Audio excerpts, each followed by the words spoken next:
L'émission Pixel vous est présentée par Bliblablo et ses services internet, mobile et TV.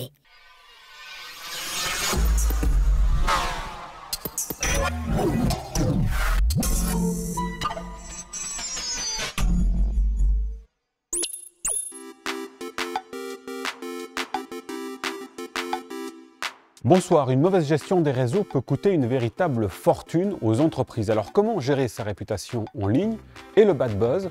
Je vous propose d'écouter les conseils avisés de notre expert Stéphane Corr. Bonsoir Stéphane. Bonsoir Nasrat. Alors aucune entreprise n'est à l'abri d'un bad buzz sur les réseaux et on va prendre un cas d'école pour l'expliquer.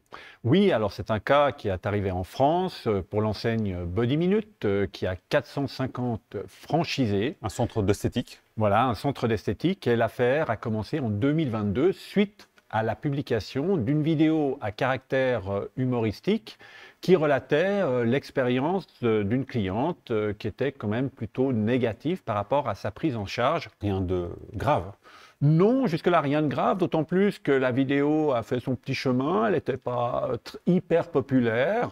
Et puis, l'entreprise a réagi 5 mois après sa diffusion. Trop tard déjà. Déjà trop tard, et elle a réagi avec tout un arsenal juridique, un peu une forme de volonté de bâillonnement, en utilisant les éléments, les outils légaux, en déjà demandant par la justice de retirer la vidéo, en envoyant des huissiers au domicile et sur le lieu de travail de cette jeune femme, en faisant des pressions incroyables.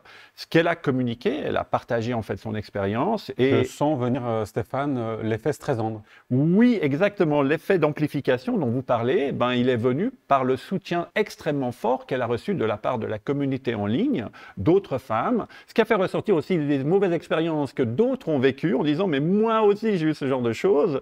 Et on a eu une amplification absolument incroyable qui a été alimentée par l'entreprise, par Body Minute, qui non seulement a eu des propos qui n'étaient pas corrects, qui a fait une forme de harcèlement sur la durée, qui a traité l'influenceuse qui s'appelle Lorraine, de dire Lorraine la hyène, qui relate tout ce qu'il ne faut pas faire. Ouais. Exactement.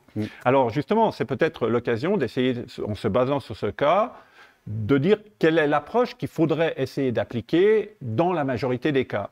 Donc, premièrement, c'est utiliser des outils de monitoring qui nous permettent d'identifier les problèmes qui surgissent sur les réseaux sociaux avant qu'ils s'amplifient et avant qu'ils deviennent compliqués à prendre en charge. Ne pas s'impliquer émotionnellement, c'est-à-dire là, on a le directeur de l'entreprise qui s'est impliqué, puis on avait un peu un combat de coq, en tout cas de son côté, vis-à-vis de cette influenceuse.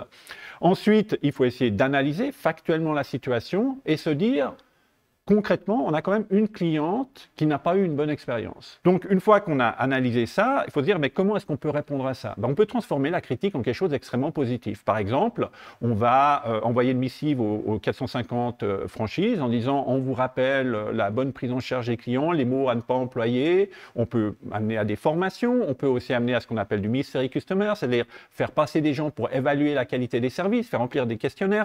On a tout un ensemble d'outils pour montrer que justement, l'élément central le plus important au sein de ces franchises, c'est quand même la cliente en l'occurrence. Bon, du bon sens au final. C'est aussi des économies en perspective parce que le patron de Body Minute a allégué avoir dépensé plus de 300 000 € pour gérer ou ne pas savoir gérer cette crise. Merci beaucoup Stéphane pour cet exemple et ces explications. Merci à vous pour votre fidélité. On se retrouve prochainement pour un nouveau numéro de Pixel. Ciao.